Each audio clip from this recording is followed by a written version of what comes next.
It's Jim Rowan, how you going? New theme song. Hope you like it. It's the 14th of November.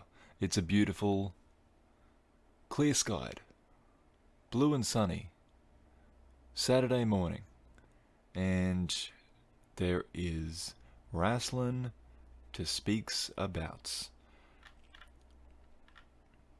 I think I'm going to mix it up this week. Everything happened at the beginning of the week, and I was very on top of my writing, so I had some extra time, and actually got to get to some more older stuff, which is good. Gonna start working that in. If this runs a little short, I might even work it in this week. But I think I'll go. I think I'll do this like a New Japan or a UFC card, and I'll work my way up. So let's, with that in mind, start with Ring of Honor TV. I said I wouldn't watch this, but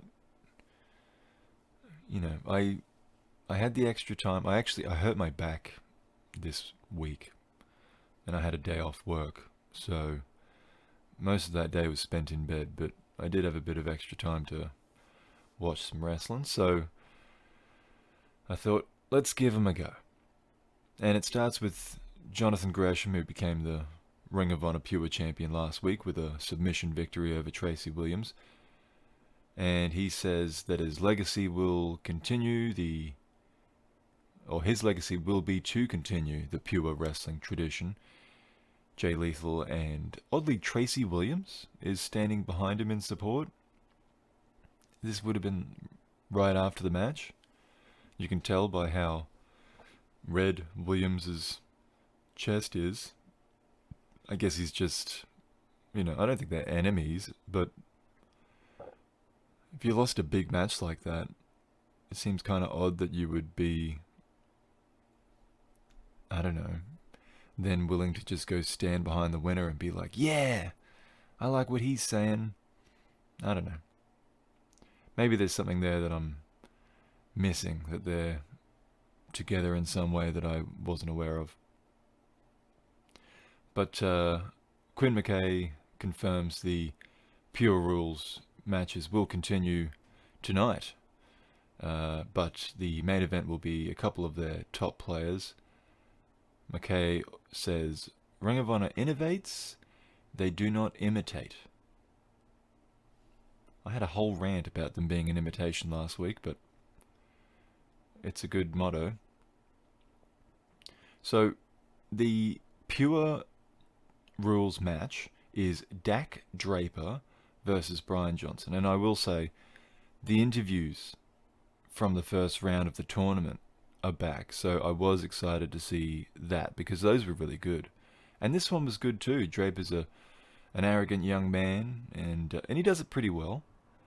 Johnson is a very dramatic wrestling nerd, is how I would phrase it.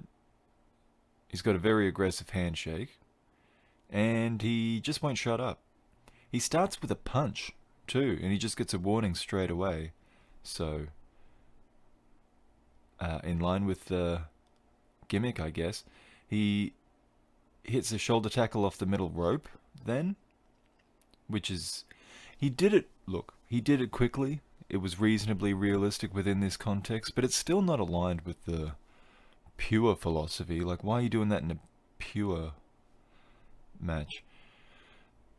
Likewise, Draper does a bloody cartwheel over the top rope to take them both out. And Johnson sells this fall, which was completely controlled by himself, forever. He's sprawled out for the most of the count. So I'm quickly losing patience here, as you can tell. Johnson uses up all of his rope breaks before Draper's used up any. Johnson thinks about throwing another punch, but the referee stops him. This gives Draper a chance at the Mega KO, I think I heard the name of his finish. It's a fireman's carry, and then he flips Johnson straight forward into a front power slam of sorts. So that's the pure division. Cool. I'm out. I'm out. I'm not watching this anymore. Sorry, Ring of Honor fans. Listen to something else. I'm not listening. I'm not watching. I'm not peeking. I'm not doing anything with this. They had their chance, and it's over, Ring of Honor. You lost me. I didn't even watch the main event. I'm sure it was decent. It was I didn't even write it down. It was Brody King and what's his name? The former champion. It doesn't matter. You know what? It doesn't matter because I'm done. I'm done. I even put I put it at the bottom of my list. That was my Young Lions match in terms of this show. But I shouldn't say that. I like the Young Lions matches. Anyway, speaking of Young Lions, New Japan Strong up next from the LA Dojo. Had a few matches here, so Jordan Clearwater versus Fred Rosser was the opener.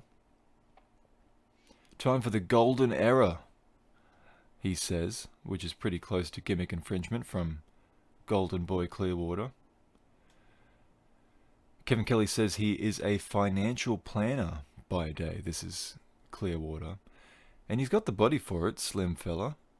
Would look good in a suit, actually. Rosser wins with a gut buster and a kick to the side of the head for good measure before the pin. Rosser loves that he can speak from the heart and not from a script, and talk as long or as short as he wants. And it's going well, it's a good promo until he seems to forget the last word of, I've still got a lot left in the blank. But blank should have been tank. He just blanked. He just stopped. I've still got a lot left in the... And it just stops short. And maybe, I don't know, maybe he decided that saying that made him sound too old or something. But he should have just finished it. The promo falls apart from there. So I hope that's a lesson to him. To, continue speaking from one's heart. Once one starts speaking from one's heart. Like, just finish your sentence, mate. You sounded like an idiot. Next match, Danny Limelight versus Chase Owens.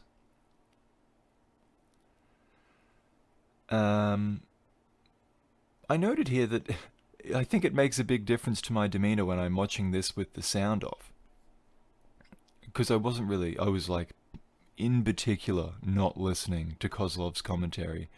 And it appears I really enjoyed this match. So, if you heard me last week, you'll understand the difference. I completely trashed last week's New Japan Strong show. No regrets. And, but this was a fun match. I mean, these guys are both great workers. Limelight sets the pace. He does his super moves off his rope walks and his springboard attacks. And I mean, this match probably means nothing, but it's just very well worked and it's fun to watch. Limelight fights out of the package pile driver, but a short time later it's back and it lands, so Owens wins by pinfall. Why? I would say make something of Danny. Owens isn't moving up the card. He's got his spot. It was still a good match, but Owens seems to think he's some kind of a top guy now. He says backstage, everyone in Japan is on notice. Everyone on Strong is on notice. And it's quite a threat that he has, actually, if I think about it. Because if he was to beat you, you're instantly relegated to jobber. And that's a really hard spot to get out of. Just ask Owens. Next match, and the final match here. Jeff Cobb and Rocky Romero versus Russ Taylor. And we have a debut. J.R. Kratos. Know him from the last couple of Bloodsport events. So Kelly suggests that he's going to become a regular. Apparently he's mates with Cobb, so he might have got him in the door. But they have a video for Kratos, and they've got his own entrance music, so it seems like they're setting him up for a bit of a stay. Kelly points out the obvious, that Kratos is the largest guy on the strong roster, which is in desperate need of heavyweights, so I'm happy to see Kratos here. Rust Taylor has a one-legged pose that he really struggles with. If you don't have good balance, just stay on both feet. He looks like a dope wobbling around. And I'm pretty sure I've seen him fall over trying to do this on a previous show. And he kind of had a laugh to himself. It's kind of, I think it really highlights that you're not doing something natural to you. You're trying to, come up with a bit of a gimmick here. It's I don't know if anyone here watches soccer or football, but it looks kind of like I think the Liverpool winger. I'm thinking Suarez. It's not Suarez. He's not there anymore. I don't keep up with it very much anymore. The Egyptian. What's his name? Everyone cares. Come up with it. I can see his face. Ali? No. Muhammad? No. Mohamed Salah. Yeah, I was right. Salah. Mohamed Salah. He's one of the world's best players. Yeah, he does that as like a celebration when he scores a goal. But he does it's a bit different. But I don't know, maybe Taylor got it from that. Anyway, he should stop doing it wherever he got it from. It's dumb. Stop falling over, you dope. Okay. He's a good wrestler though. And him and Rocky do a nice segment in this match. And then Kratos gets in and he does the test of strength heavyweight stuff with Cobb. And Rocky ends up getting stuck with Kratos and the size difference is way too much, so he gets thrown around. There's a deadlift, wheelbarrow, overhead suplex, which ends the match in the debutant's favour. Jeff Cobb talks memories of coming up with Kratos, but seems to consider his entry a threat. Like he's saying all of this in a, I don't know, kind of there's like some sinister reason for Kratos being there, other than just he's a wrestler that wanted a job. Anyway, they cut back to commentary, and I couldn't silence the show again quickly enough. Kozlov tells us that he pissed his pants. I got so close to going through this whole show's review without making fun of this idiot, and he is just an undeniable magnet for it. But you know what? I'll say this. He seems to know it, and he's starting to own it. So, that's progress of a kind, I suppose. Now, next up would have been that New Japan show, but I'm going to leave that till last, because I've went through that in a fair bit of detail. So, I think next maybe we'd go UFC on ESPN 40, because this was a pretty small show. We'll just smash through it here. Not that we're in a rush, I don't have that much more left. It was in the Apex facility in Las Vegas. Oh, I didn't even write down. There was Claudia Gadelha versus Yan Xiaonan. I think Xiaonan beat Gadelha in that match. Strawweight, but I didn't even write the result down. Good on you. Okay, featherweight. Giga Chikadze defeated Jamie Simmons with a TKO. His name's James, except with instead of an S at the end, it's a Y. Like it's not Jamie IE, it's Jamie with a EY. Which, you know what? I kind of like better for a dude. Because I've never liked Jamie. I've never liked being called Jamie. But that way of spelling it, even though it's a bit, misspelling things for the sake of it, kind of lower rent kind of a name, I like that better than IE. It's more masculine that way, I think. IE, that's why Jamie with an IE always came off as pretty feminine to me. I didn't particularly, and I don't know. I don't know why I don't like it. I think that's mainly the reason. But this was a cool one. It was Chikadze won with a sickly loud head kick. and down goes Simmons, and he followed up with punches on the mat to beat Simmons in the first round. So that was a highlight of the show. At bantamweight, there was Barcelos defeating Khalid Tahar with a decision. At heavyweight, Andrei Arlovsky picked up a win against Tanner Boser, another unanimous decision. And then it was the main event at light heavyweight, Thiago Santos versus Glover Teixeira.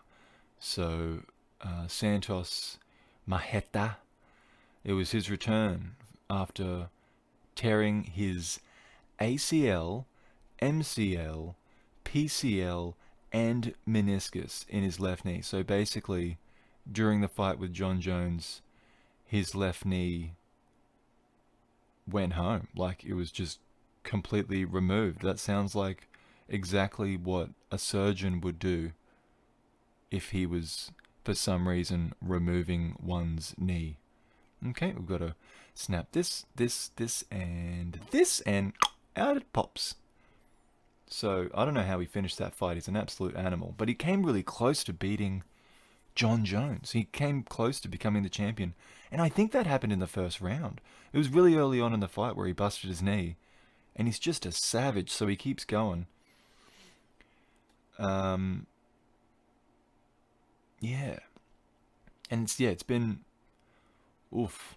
When was that? It's been at least a year. So he's back to face Glover Teixeira. Brazilian versus Brazilian. He lands really heavy punches early on, and Glover is definitely wobbled momentarily. But he does well enough to grapple long enough to recover, does Glover, before slamming Santos down and entering full mount. Glover stays on top for the rest of the round, landing some shots but not doing major damage. So, close first round in that Santos did more damage, I would say, but Glover was in control for more of it. And that's kind of becomes the story of this fight, is that Glover, and you know what, it's not a new thing either for Glover. He gets hurt and he's just really good at staying calm and recovering. So in the second round, Glover goes straight back to what worked in the first. He takes Santos down early. Once again, Glover's not smashing him, but that's all Santos' defense is achieving, because he doesn't even appear to be trying to escape the position. And the round ends with Glover having sunk in a choke, and it looks like he had him for all money, but Santos is able to hold his breath long enough to make it to the horn while still conscious.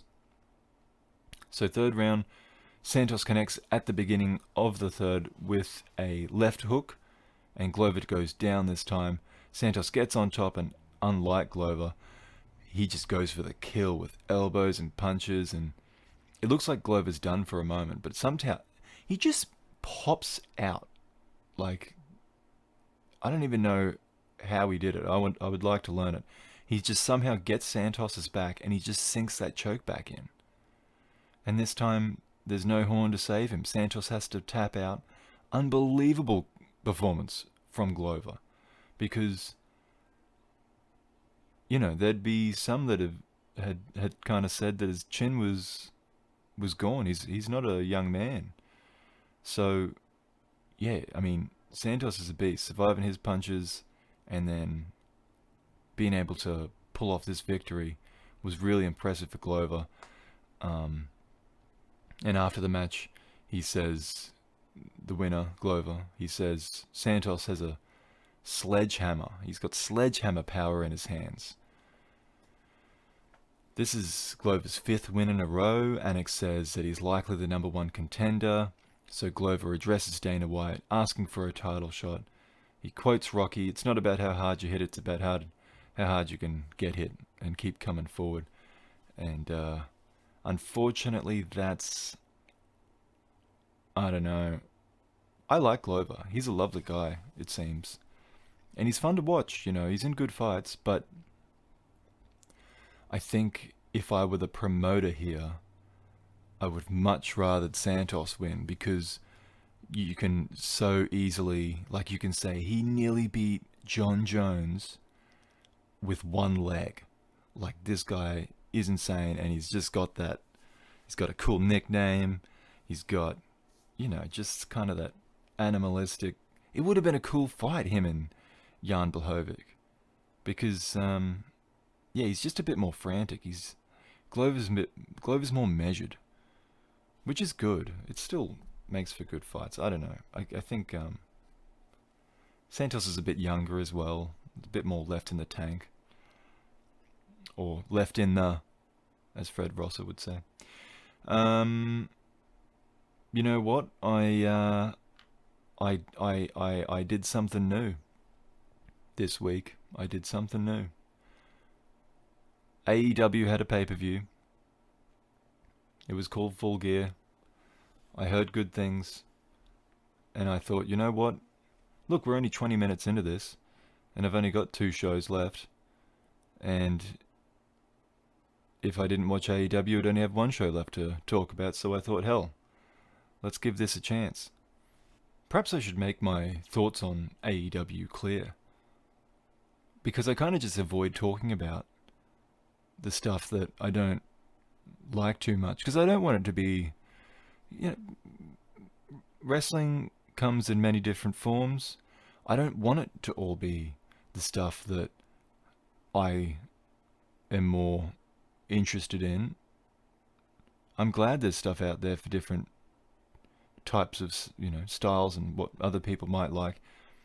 When AEW came out, I was really excited, especially when they were talking about being sports-based and all this stuff, doing all the things that WWE's not doing. Like, it just seemed like, even though I didn't love the guys that they were basing the company around in terms of, I just wasn't a big fan of. Not that I didn't like them or thought they were bad. I just wasn't a mark for them. Maybe you'd say I wasn't a mark for them. I didn't need to follow their career. But still, I was just like, I know they're all smart, creative guys. They just so I watched the show. I watched the first, 5 episodes of Dynamite, and I just don't really like the format anymore, I guess. The WWE format of, I don't know, just all the soap opera stuff, and the matches are a bit kind of, you know what, I think it's just the American style. There's nothing wrong with it, it's just not for me, it's just not my favorite. I don't want to see 2 hours of it every week, let alone 3, 4, 5, or the 18 that WWE put out. So, yeah, I've got nothing against them as a company. Like, I wish them all the success. I hope they,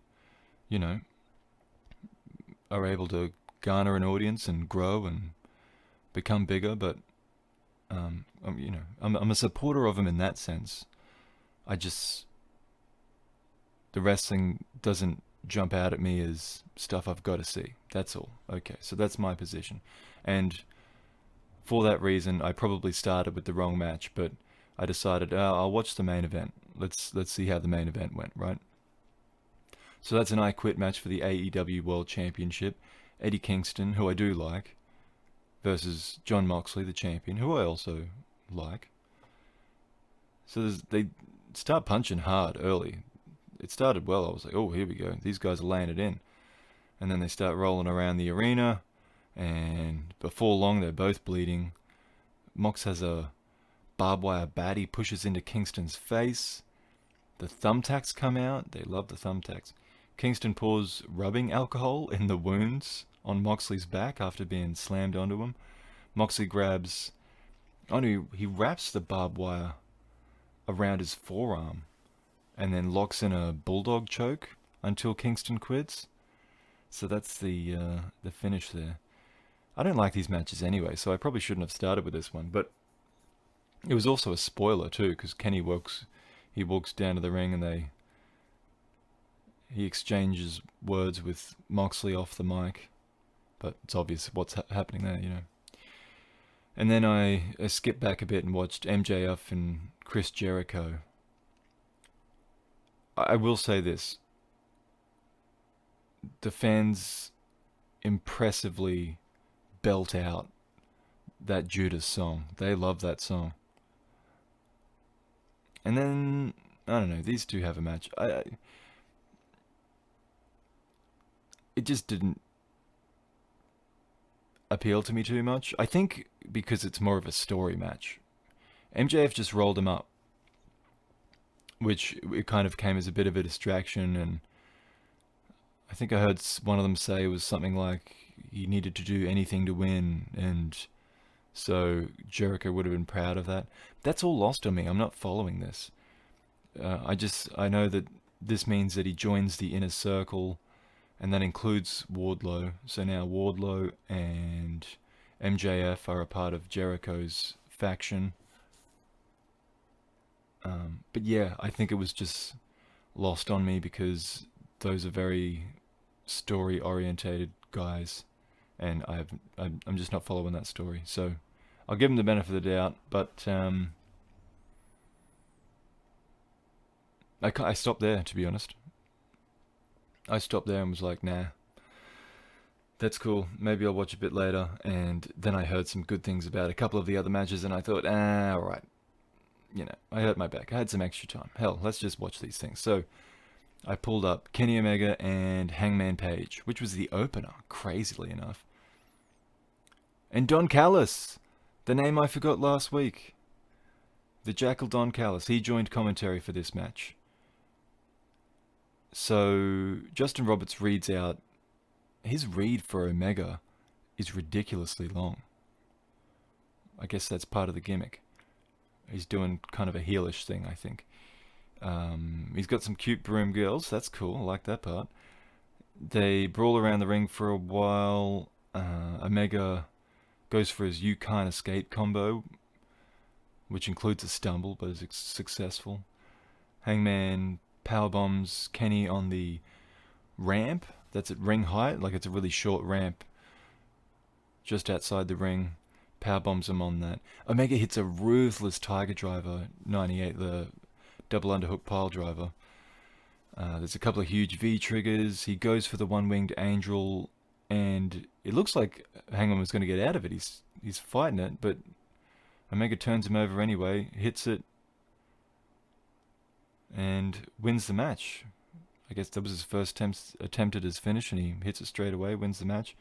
This was good. I enjoyed this. I'm glad I watched this one because this one was a good match.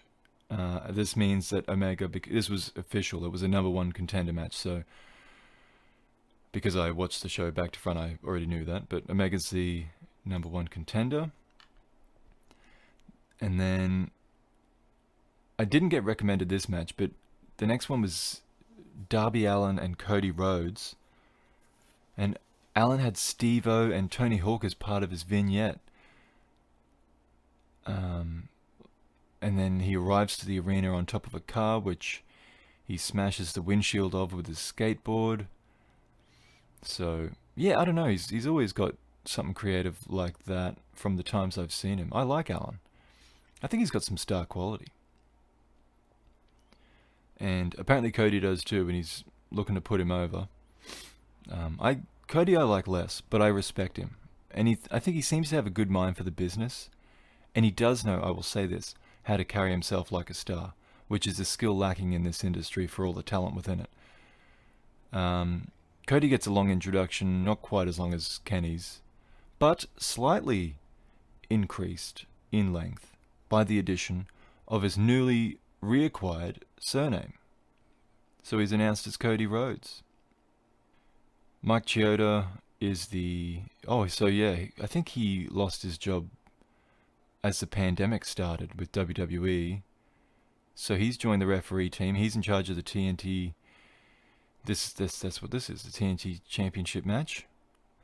As much as I appreciate both of these guys for different reasons, I still can't bring myself to watch the whole match. And frankly, it was not the other match recommended to me, so I'm skipping ahead. But Rhodes kicked out of a coffin drop, Cody goes for crossroads, but Allen counters into a pin, which goes back and forth until Darby keeps Rhodes down and takes the title, which is a funny one. The smaller man with less wrestling experience, and when I say wrestling experience, Cody Rhodes was like a good amateur wrestler, and he gets pinned by Allen, but that's fine. I mean, cool. I don't know if I just are we trying to put over that Allen's a good wrestler too? This is the thing. I don't know. I'm not following the story. Like, that might have been part of the story, that Rhodes is like, you're just a punk kid that does some stunts. You don't belong in the ring with me. In which case, that makes sense that he picks up the win with a wrestling move. But he's earned Cody's respect, I guess. Cody hands him the title, does it in a real grandiose way that is almost reminiscent of Hogan passing the title to Warrior to get himself over. But I don't think that's the case. I think Cody genuinely would want Darby Allin to be over. I think he sees something in him. I do too. I think Darby Allin can be a star at a relative level, anyway. And then as Cody hands over the title, the fans chant, "You deserve it," which is maybe my least favorite wrestling chant behind "This is awesome," which fortunately I did not hear on this program. Hopefully that's going away. I don't know. I haven't heard it in a long time because I don't watch programs wherein that would be chanted. Then they do a match. They do an angle after the match, which includes Ricky Starks, another NWA power guy like Kingston. I wonder what NWA's doing. I think I looked it up recently, and they were trying to. They had a plan, it seemed, going into the pandemic. They were trying to do some podcasts and some little things here and there, and it burned out pretty quick. They kind of realized this isn't working, which sucks. I liked what they were doing. It was different, but hopefully they're able to do something soon. Anyway, the other match I was recommended on this show was the AEW World Tag Team Championship match, the Young Bucks versus FTR, formerly known as the Revival. Oh, is that what it stands for? Formerly the Revival? I mean, I know what it used to stand for, or what the Young Bucks used to say it for, but okay. So the vignette before the match is good, but the most important part of it is when Matt says that they will never challenge for the tag titles again if this challenge is unsuccessful. Now, that just kind of ruins who's going to win. But because Cody did that and he lost, I think that gives this some credibility. I still had I was like, there's no way the Young Bucks aren't challenging for the tag titles again, so I doubt it. But you know what? I probably thought about that. I probably thought Cody would never, wouldn't do that either. I don't know. So there you go. It's Cody has fallen on his sword for the team, and he's given these steps some credibility. Good on him. Okay, so Young Bucks never challenging again if they lose, and a lot happens in this match. But Wheeler goes for a 450 for some reason. The guys that used to say no flips, only fists, I think that was it. So I don't know why they decided. I don't know if they're showing off or, again, I don't know the story. And you know what? As much as people say that the Young Bucks don't, have rubbish psychology, I disagree with that. I think they are capable of some really good storytelling. I'm not necessarily huge fans of them, but I think they're good. And Yeah, so Wheeler goes for the 450 for whatever reason, misses, eats a super kick from Matt, and that's the finish. So people really like this. Apparently it was great, like really great. It was really hyped. So I definitely feel like I missed something. But that's okay. You know, again, I don't understand the storyline points, and that's what really makes a good match. You know, when you're telling a story within the match. I appreciate that. So, cool. I mean, just not a big tag guy either, you know, or junior guy. So they are both of those things. That's a bias. That's, you know what? Blame WWE for raising me on wrestling with that bias. It's Vince's fault. Okay. So yeah, Bucks win the titles. There's a crazy cinematic Matt Hardy Sammy Guevara match that definitely doesn't seem like it's up my alley, so I skipped that one. And that's all I watched. But look, I will end on the fact that there was at least one very good match on this card, and what else can I say nice about them? Oh, the video game. I'm excited about their video game because the WWE games are bloody awful. I knew they were bad, and I was still buying them for a couple of years, just because I would get some fun out of doing a universe deal and just honestly, I had more fun on the Excel spreadsheet putting together cards and stuff than I actually did playing the game. Like I kind of just bought the game so that I had the option to see what a match looked like. What was the last one I bought? I think the last one I bought was 18, and I was able to put together like some decent matches with that. But I don't know. The last one I really liked was 14, and we're going back a ways with that one. So, yeah, all the best with the video game AEW. In fact, I saw a short trailer.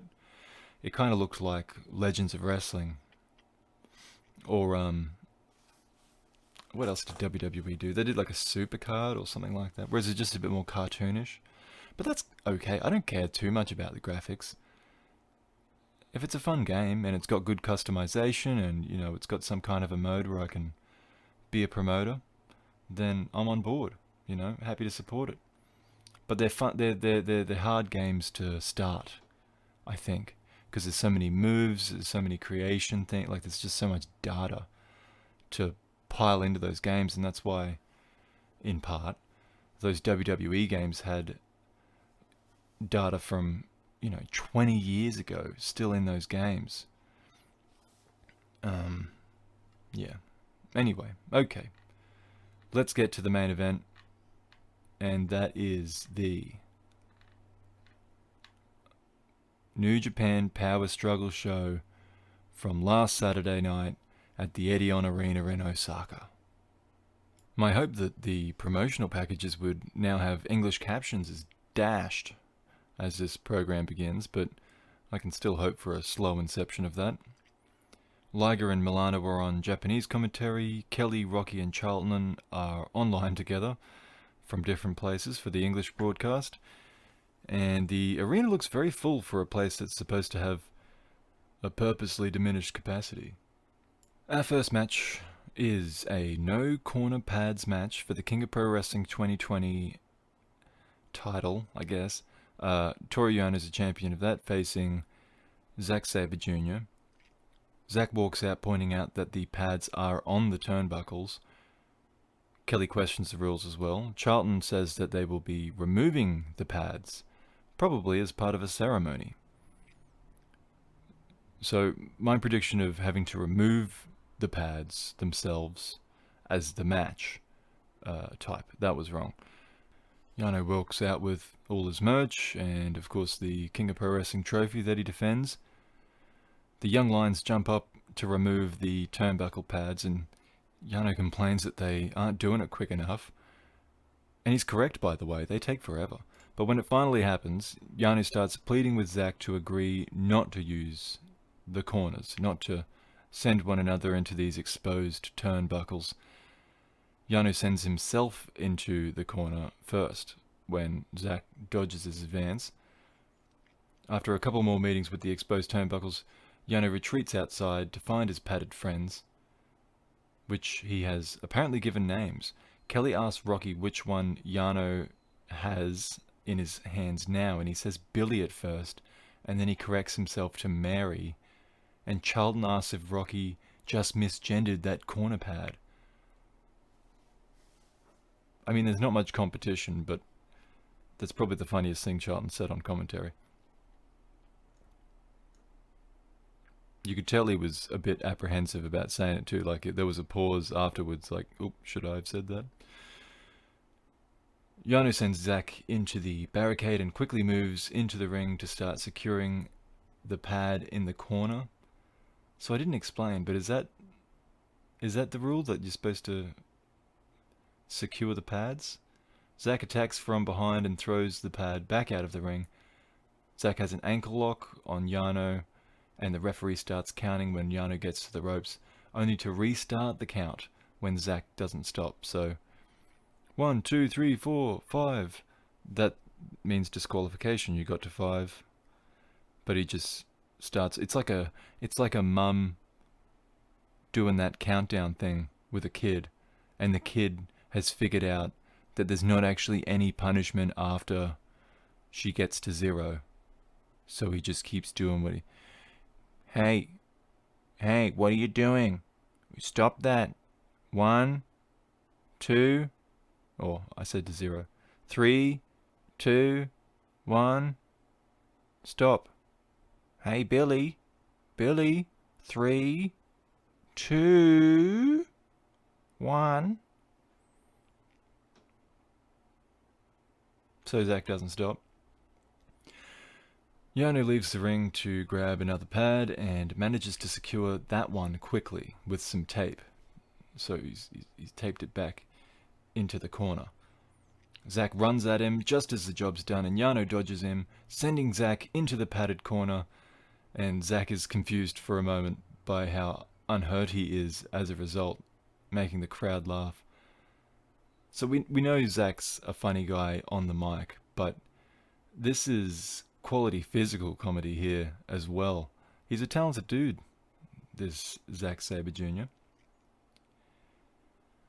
Zack goes on to target the limbs of Yano in a sadistic way. As Kelly reports, Zack has no interest in the trophy. He said before the match he would throw it in the rubbish if he won, which is unsurprising. Yano tries a couple of quick pins, and a low blow is caught.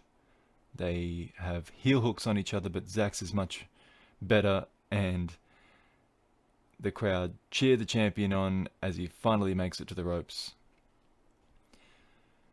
This one's winding down. Sabre pulls Yano's legs through the barricade and uses it as a weapon.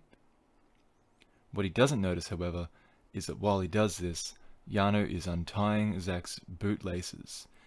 Zack realizes too late that his laces are now tied together. Yano makes it back into the ring before the count, and Zack is stuck, sitting at the barricade, his laces tied together on the other side of it, losing the match by count out.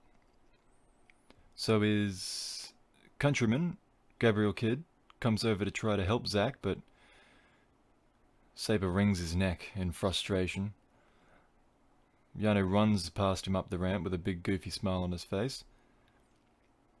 Eventually, Zack gets to the back and he's frustrated, he's embarrassed. He said he was going to throw that trophy in the bin, but now he really wants it. He doesn't want anything to do with Yano anymore. He storms off. Yano says Zack won't take the trophy from him so easily. Zack kept calling him an idiot. Well, now it looks like Zack is the idiot. You're both idiots. Okay. So that was the silly opener. And what a contrast. The next match is the Never Openweight Championship between challenger Shingo Takagi and champion Minoru Suzuki. Charlton talks up Suzuki's comments from the last show about how Takagi is just a punk kid that fights for the wrong reasons. making this sound almost like a father-son battle. Rocky refers to the openweight title as the BMF title. I like that, actually. That is what it once was. And this matchup in particular is in the same vein. These guys could have been fighting for it in 2014. Well, Suzuki was. Well, I don't know exactly into 2014, but he was a part of that group. So the elbows fly until that bores Suzuki and he takes the fight outside the ring. Suzuki grabs some chairs and strikes the challenger across the back after sending him into the barricade several times.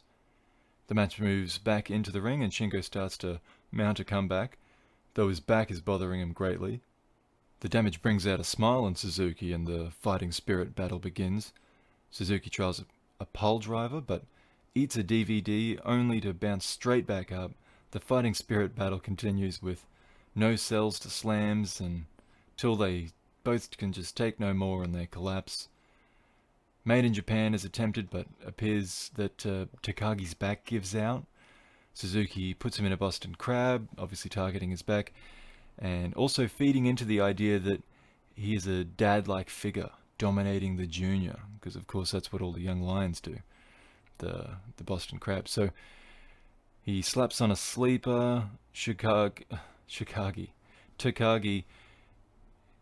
fades. The pile drive is attempted, only for Shingo to do just enough to avoid it. His back is still a major issue. A huge lariat puts Suzuki in trouble.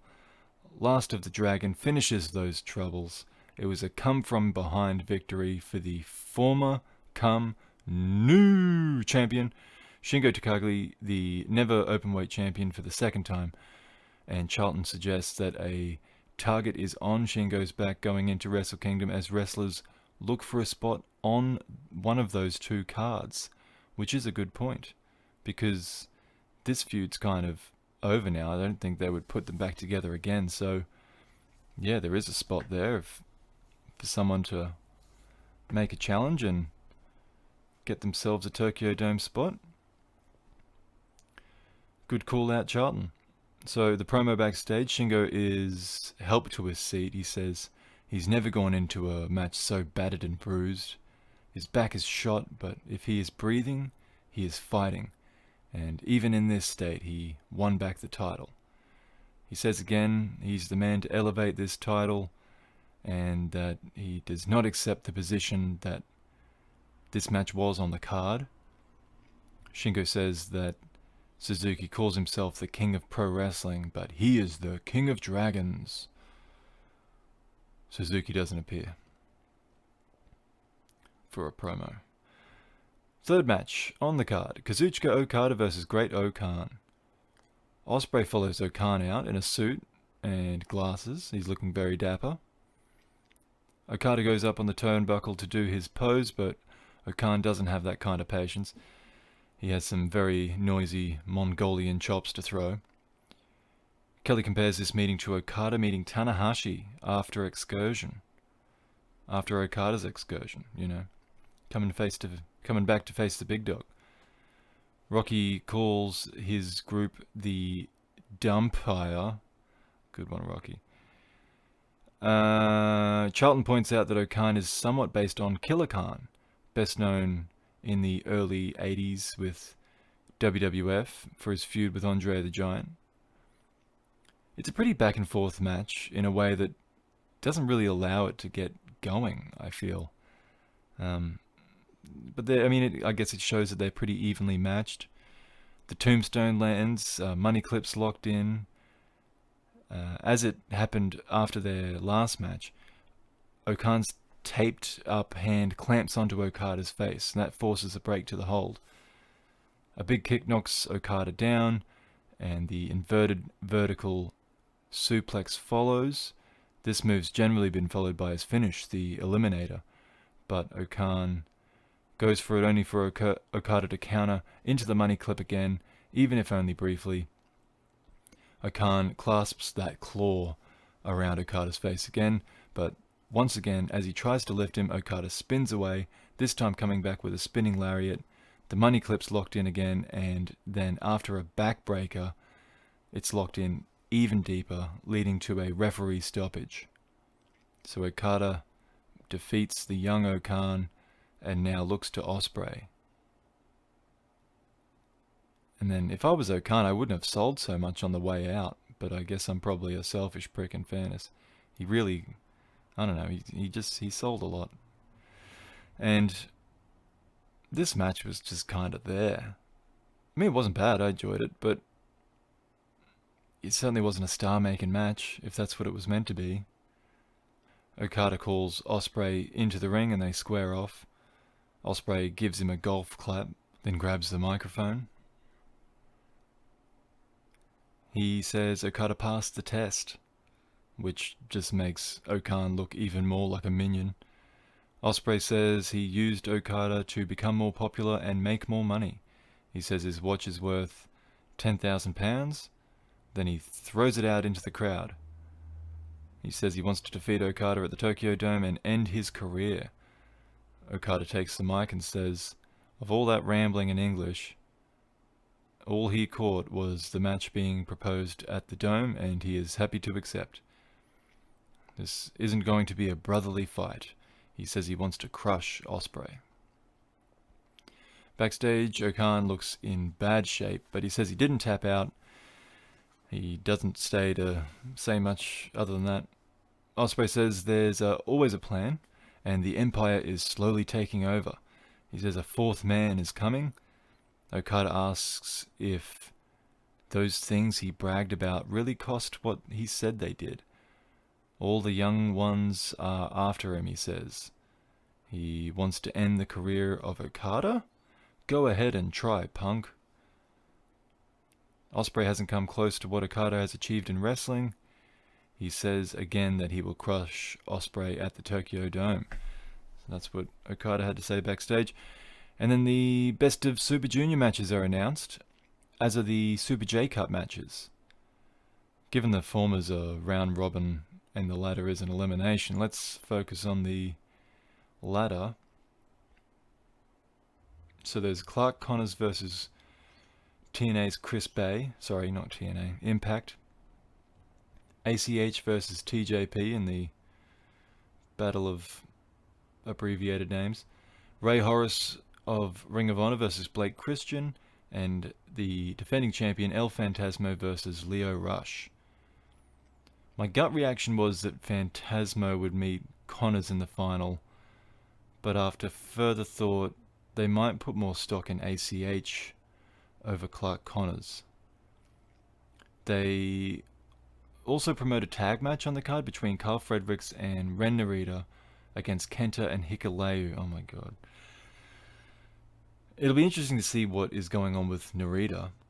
He started his US excursion at the end of 2019 and hasn't done a lot of wrestling, even before the pandemic, but he's done none since the pandemic, so I don't know if there's another reason behind that, but we get to see how he's doing. And hopefully Kenta just doesn't tag Hikuleo in.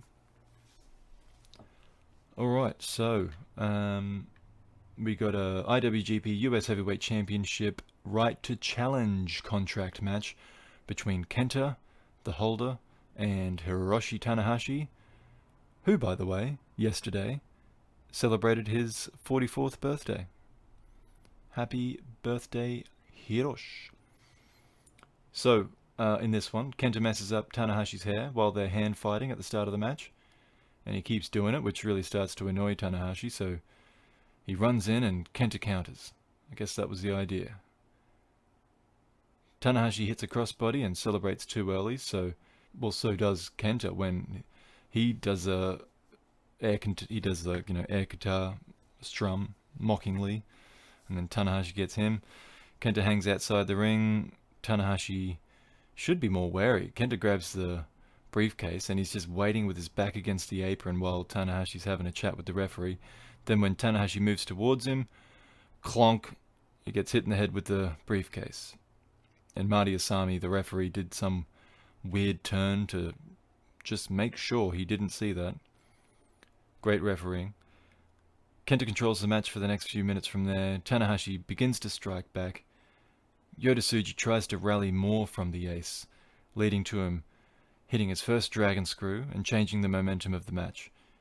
He tries for a cloverleaf, but Kenta wriggles away before he can secure it. The same happens when Kenta goes close to locking in the game over omoplata crossface. A nice delayed turn power slam from Kenta looked dangerous for a moment. Kenta's on top of the match for the moment, and when Tanahashi powers out of a pin, he knocks Asami out of the ring, which gives Kenta the idea of grabbing that briefcase again. Tanahashi catches the strike as it comes at his head, so there's a battle of strength, which gives time to Asami to recover. The referee joins the tussle for the briefcase, so that when Kenta gets knocked in the head, Tanahashi just points at the referee like he did it. Sling Blade was to follow, but Kenta has the awareness to avoid it. They strike back and forth. Kenta goes on a run with a draping DDT, kicks in the corner, and then a double foot drop from the top, but Tanahashi kicks out. Hard strikes from Kenta try and keep Tanahashi down. The Busaiko knee lands flush, but again Tanahashi kicks out. Then he counters a GTS into 3 twist and shouts. Another GTS attempt is this time countered into a Sling Blade, just kind of like the half one off the back, and then it's followed by a traditional one. High Fly Flow lands to a standing Kenta, but instead of going back up, Tanahashi... Sorry, I just got a message. You're interrupting. Tanahashi opts for the cloverleaf instead of going for a second High Fly Flow. Kenta's there for a while, but manages to smoothly counter into the game over, which is then nearly countered back into the cloverleaf, and then that nearly counter is countered back into the game over, and Tanahashi verbally submits. Kenta retains the right to challenge Moxley for the US title. Tanahashi lies down backstage, defeated. Losing always sucks, he says. Worse, he couldn't make any kind of impact. So what now? He wants to get to the Tokyo Dome. He will have to come up with a plan. It's not like him to be this down, he's saying, before getting up and leaving. Oh, how depressing. Kenta pushes the table out of the way and sits on the ground with a bottle of Zima. He says Tanahashi still has to pay for the repairs needed to his briefcase. He has a lot of love for the NJPW World camera crew. He tells a story from his time in WWE. When he wrestled in Taiwan, and Tanahashi was in town while he was there with Nakamura and Asuka, Tanahashi joined them for dinner, and he said he felt like less of a star than they were, but that motivated him, and he says he's satisfied with where he is now. So a bit of insecurity from a heel opening up. There you go. IWGP Heavyweight and Intercontinental Double Championship right to challenge contract. The semi-main event here. Kota Ibushi defending against Jay White. White wastes time outside the ring, then grabs the briefcase and gets back into the ring, only to throw it at Ibushi to catch, and then he attacks over the top. Gedo gets involved early with just by simply holding onto Ibushi's leg for a moment while he set up a move on the apron. Ibushi makes a comeback on the outside, knocking them both down. There's a bit of a botch in the ring when White rolls forward to avoid a moonsault, but Ibushi's shin hits him on the way down. His chin. So he's rolled forward and Ibushi's face is obviously closest to the corner, which is the way Jay was rolling. So he hits his chin on Jay's body on the way down. So yeah, that's probably on Ibushi for setting up Jay too far away. Jay's working the midsection with a lot of his attacks, but a dangerous deadlift German only targets Ibushi's head. He hits a big Uranage to follow and then goes for the sleeper suplex, but Ibushi does enough to stop it happening. Out of nowhere, Ibushi counters a move of Jay's into the bastard driver. Now Ibushi's stringing moves together. He hits the Bomaye, hits the last ride, but Jay kicks out. Ibushi goes for the Kamigoye, but it's nearly countered into a Blade Runner. White tries a sleeper suplex again, but Ibushi lands on his feet and hits a high kick before going for the Kamigoye again. This time Geto gets up and provides a brief distraction, but Ibushi counters the attack from White anyway, sets up the Kamigoye again, only this time for it to be countered into a backslide. Marty Asami continues refereeing blind, missing both of Jay White's feet on the top bloody rope to hold Ibushi down for the count and steal the right to challenge for the double championship at Wrestle Kingdom. I popped. I was shocked. I was like, holy, I did not expect that. In hindsight, now I can understand it, but I was genuinely heartbroken for Ibushi here. What a mark. White rubs his face in it too, in a way that he's so good at, and Ibushi slowly walks to the back with his head hung. And his head's still hung when he's backstage, and he just kind of stands there. It takes him a while to speak. He never could have imagined this. He can't believe it. He asks if that's all for him, and then he adds that it can't be the end, but he's just devastated. But he doesn't know yet what happened. He doesn't know that Jay cheated. Geto loudly claps as Jay White enters, and White just basically says, "I told you so." Alright, so main event time. IWGP Heavyweight and Intercontinental Double Championships. Or Double Championship. Tetsuya Naito, the champion, versus Evil. Togo has a fuzzy button hat, which is a cool look. Something new, something different. I like it. Commentary talk about how Naito is wrestling like a straight-laced babyface again.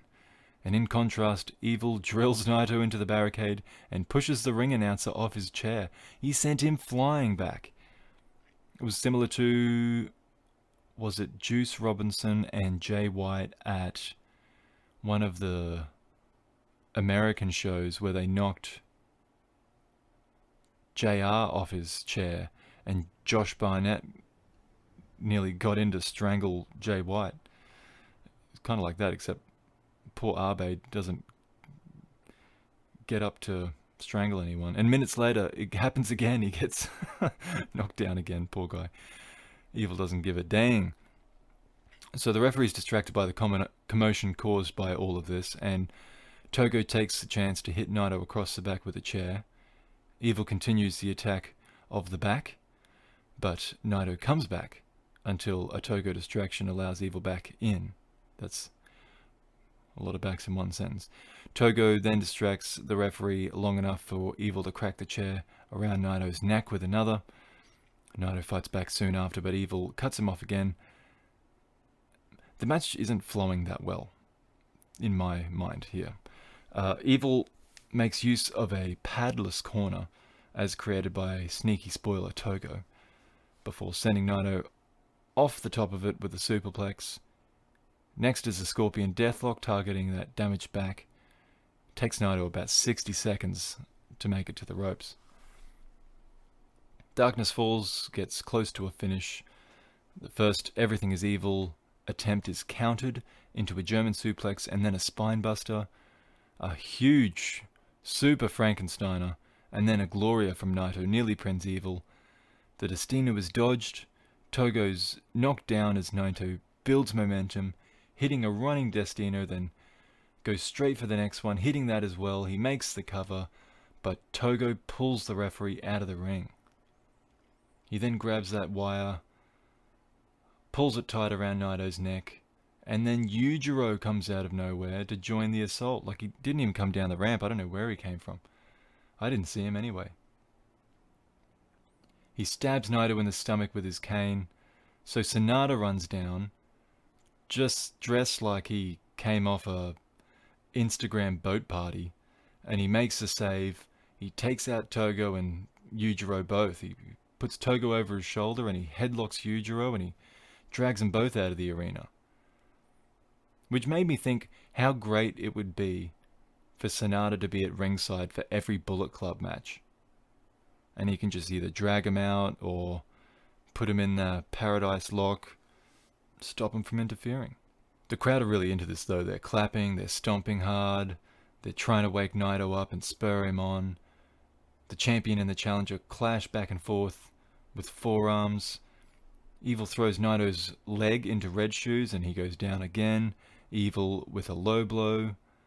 And then he lines up a shot, but when he returns from the ropes, he gets kicked in the junk himself, evening the score.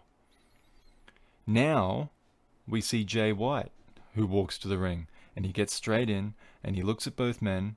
He lifts Evil like he was going to hit the Blade Runner, but then he just props him up in the corner instead. Then he goes over to Naito. He hits the sleeper suplex he couldn't seem to hit on Ibushi. White says something to Evil, and then he goes back over to Naito, about to hit a Blade Runner, when Ibushi sprints to the ring, chases him out. Evil tries to attack, but Ibushi kicks Evil in the head, and then sprints after White backstage. And finally, we're left with Naito and Evil in the ring again, just them together. This match is overbooked as shit. Naito's got wrist control and he's hitting those elbows. Evil pushes him into the padless corner, but Naito's just possessed. He throws another elbow. Evil, and then he turns Evil around and he's just hitting more elbows. He goes for the Valencia. Evil drops down and pushes him away. Naito is about to crush Red Shoes in the corner, but he stops himself, only for Evil to low blow him again. Oh my god. There's a huge lariat that lands afterward, but Naito kicks out of Evil's pin. Naito reverses his SDO twice, then slaps him hard across the face to a huge gasp from the audience. Now Valencia lands. The crowd are raucous. Destino lands in full, and the match is over. Naito somehow manages to overcome everything thrown at him and retain the titles. A lot going on in this match. I didn't love it, but the crowd did. The crowd were crazy for this match. It was a lot of fun, because, it's something that's been missing from wrestling, and, yeah, I definitely enjoyed it a lot more, just given the crowd was so into it. So I guess it goes to show how over Naito is. And but before Naito can celebrate, White walks back down, and this time he's got the briefcase, and he's with Gato. He takes the mic and makes his predictions. He says he's going to be taking January 4th off, and on January 5th, he'll be challenging Naito. So I don't think Naito's English is that great, but I also think he was kind of mockingly pretending that he didn't understand any of this, and it puts White off for a moment during his promo. And then Ibushi walks down, and he's not looking happy, because I think he's just seen the footage of the finish to his match. So Jay he thinks better of staying around, but he does continue to run his mouth. Ibushi has nothing to say, though. He just chases White up the ramp, so they both disappear backstage. So it's just Naito sitting in the ring. He's slid the mic. He apologizes for the disorder. He says he's faced Evil 4 times this year, and 2 of those times were here in Osaka. He reminds the fans that he said they could leave if they didn't want to see it, but appreciates that it looks like no one did. He says New Japan returns once more to Osaka before the end of the year, but that's for the Best of Super Juniors, so it will not include him. So he looks forward to seeing them next year. And then he says that he wants to tell them when and where exactly, but he can't. So the when makes sense, but the where suggests a different arena. I hope a bigger one. I, off the top of my head, don't know Osaka well enough to know what that might... Osaka Joe Hall, I guess. That's a bigger one, right? He signs off in signature style while the commotion continues backstage. So White and Gator look over their shoulders as they approach the press area. Jay calls himself the real winner. He takes some Zimas for the road. Ibushi walks through, and yes, he now understands that Jay cheated to win. He says he was not really beaten. He says he is not giving up. Naito comes back. He says he's not tired and he doesn't need to sit, so he pushes the table out of the way. He kicks the chair in the other direction. He says it's official. He is main event at the Tokyo Dome. He says he doesn't speak English and he doesn't know what Jay said, but he says he's better at Spanish, and he asks the press in Spanish what Jay was saying, but of course the press don't speak Spanish, they're better at English. So Naito tells them that they need to learn Spanish, and he will read about what Jay said online later, but for now he looks forward to his champion's entrance, and then he decides he is tired, and he will save further comments for whenever there's a press conference, which was the next day. So we'll go through the press conference. They just bring up a couple people. First is Jay White. He says, well, he has the briefcase with him, which specifically says on it 1.4, signifying January 4th, which he realizes as he explains that he's only interested in challenging on the 5th. He reiterates that Ibushi has nothing and that he's out of the picture. He checks the contract, which is in Japanese, so he rips it up. He says he wants one in English, and he wants one that says that he gets night 1 off, and that on night 2 he's challenging for both titles. He rambles on for ages, and the poor translator has to try and recall all of it and recite it in Japanese. So then she's just talking for an equal amount of time, and Jay just has to sit there. Then there's finally questions. He's asked about the result of the Ibushi match, and he predictably blows it off, saying he won fair and square as per the referee's count. He's asked about wanting to face Evil. He says that he was just interested in the possibility that he kind of suggests that it's one-sided heat. He tried to help Evil, but he still couldn't get the job done, so yeah. This takes up most of the press conference. I guess probably mostly because of the translation, but also because Jay White did kind of ramble on. Anyway, Naito's next. Naito says he thinks the holder of the contract should have his wishes respected. He doesn't think it matters which night Jay challenges on, and he has no issue doing it his way and having that match on the 5th. However, unlike White, Naito wants to wrestle twice. He wants to main event both Tokyo Dome shows, so he understands that this will take a lot out of him, but he wants to show the world what he can do. He says he wants to be able to pick who he faces on the first night, and he picks Kota Ibushi. Ibushi winning the G1 over him twice in a row is hard for him to accept, but defeating him at Wrestle Kingdom will settle that issue. He says he doesn't actually want to face Jay White. He would have preferred to face Ibushi anyway, so this is his request. He raises a counter argument to his own point. He said that this would devalue the contract concept, but seems with this concept disappearing after Wrestle Kingdom anyway. And I'm fine with that too. Naito says that his requests are often ignored, so he warns New Japan that they wouldn't want him boycotting the show, and then he refers to his faction's name, that they are ingobernable.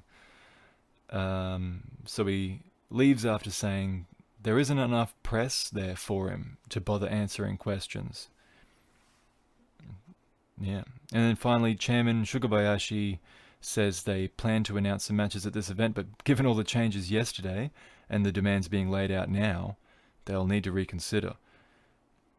So he doesn't say much. He goes through some COVID stuff. They announced the ticket sale dates, which would be December 5th for the general public for the Tokyo Dome shows.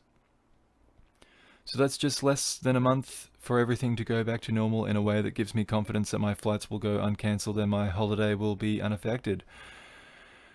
Maybe we can do that. Okay. But yeah, that's it. Okay, so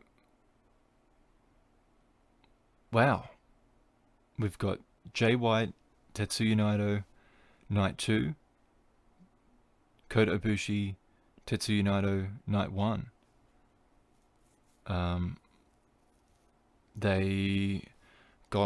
He's having the more, they always have crazy matches, Ibushi and Naito, so he's having the crazy match first. But that's what he is. He's a crazy son of a gun. Now, in terms of the booking here, I do get it. If Ibushi had have retained, they would have had Kota Ibushi versus Tetsuya Naito, night 1 of the Tokyo Dome. Naito would have wanted to defend again night 2. So who's next in line? It's not Okada. It's not Evil. He's not going to fight Evil again. It's not Sonata. They haven't set that up. It's Jay White.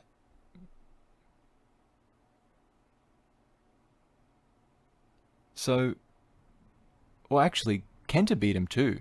Didn't Kenta beat him in the G1? But Kenta's got his hands full. And I don't think that's a main event at the Tokyo Dome either.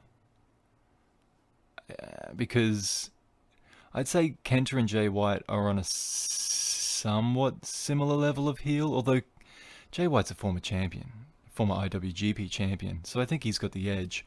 Plus, he's a young guy that they're clearly pushing. Like, it makes sense to give him that rub of being a main eventer, you know? But yeah, it would have just been a title defense for the sake of it, which I suppose you can say is what the Ibushi title defense is, but you can see what they're setting up. And I mean, at least Ibushi won the G1. Like, that is... forget the contract. Forget the briefcase. Winning the G1 is a huge deal in itself. You could say that's... Before they started doing 2 Tokyo Domes, that's like the second biggest thing of the year. To win the G1, to win at the Tokyo Dome main event. Like, it's only second to the Tokyo Dome main event to win the G1, I think. Of course, maybe, you know, in terms of an annual thing, being champion is up there too, IWGP champion. But but I don't know. I get it. It gives Naito a reason to main event twice. Did I go over why? I feel like I might have talked about it last week. Did I?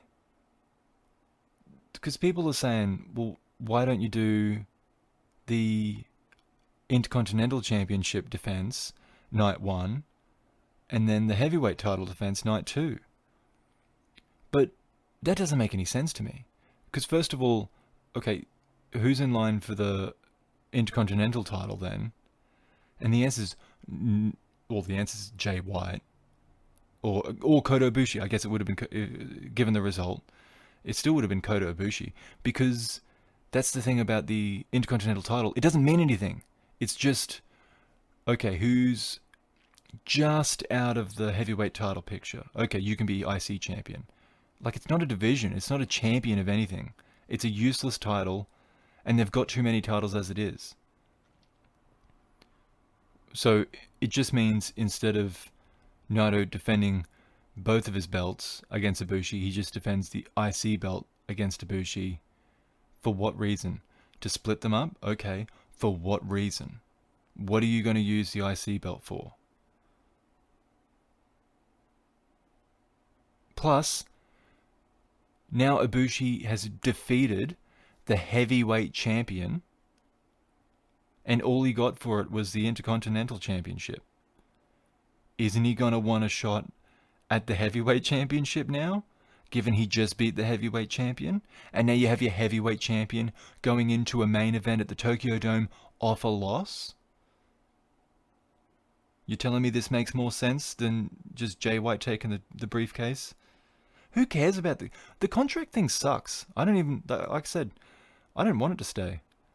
I don't like that briefcase bullshit. He should just, he's won the G1, so he's earned himself a shot at the heavyweight title. And you know what? I think within reason, having won the G1, that can kind of be up to the G1 winner when he decides he's going to make that challenge. Because that's what wrestling is. Like, the same way Kenta challenged Naito at the end of the Tokyo Dome show last year. Or this year, actually, right? At the end of this year, in January. He, he didn't earn it necessarily. He just went out there and kicked Naito's head in. So he's the next challenger. The G1 winner doesn't have to do that. He just comes out and says, hey, remember when I won that big tournament? Yeah, well, I want to show you your title, and it's happening now. Well, not now. It wouldn't be like a cash-in, but, it's happening at, what's it called? Could have happened here, Power Struggle. They might say, I want to have it at the Tokyo Dome. But if they say that, they've got to say that kind of early so they can start building it up so that they actually get the match for the Tokyo Dome, because it's not like the IWGP committee couldn't possibly overrule them. I don't know. I just think it's wrestling. You don't need this contract stuff. And I think this is a good way to get rid of it anyway. Yeah, I don't know. That's my thoughts. That was a good show, though. Enjoyed that. We're running pretty late here. Okay. I was going to run over what we've got coming up next week. I guess we'll make it short. Next week's just Best of Super Juniors. And then, I don't know when the Tag League starts. All I've got written down here is the Best of Super Juniors stuff. So, should be plenty of New Japan to go over next week. And there is a change as well. Yoshinobu Kanemaru's out with a knee injury. So Yuya Uemura's in. He's been petitioning for this for a while. He was, what was it? The last few shows he's been on, when he's done promos, he's been saying, I really want to be in the Best of Super Juniors. I hope I get a chance. And there it is. And the other change was that we heard that Ryu Lee, Dragon Lee, was omitted. Like, he was in Japan, and then something happened where he was sent home. So I guess that's why there was only 9 people in the tournament rather than 10. And Kanemaru dropping out would have made it an even 8, but they decided to plug Uemura in. I don't know why they don't plug someone else in. I'm sure there's someone else that would like the opportunity, but they've got to plan all this. It's a round robin, so they've got to plan all of the results out in advance. That's a lot of changes to try and make good with. Okay, but that's it. Best of Super Juniors next week. Can't believe I thought I didn't have enough content for this week. Goodness me. But next week's going to be packed. Thank you for listening to this. Hope you enjoyed it. Until next time, have a good one.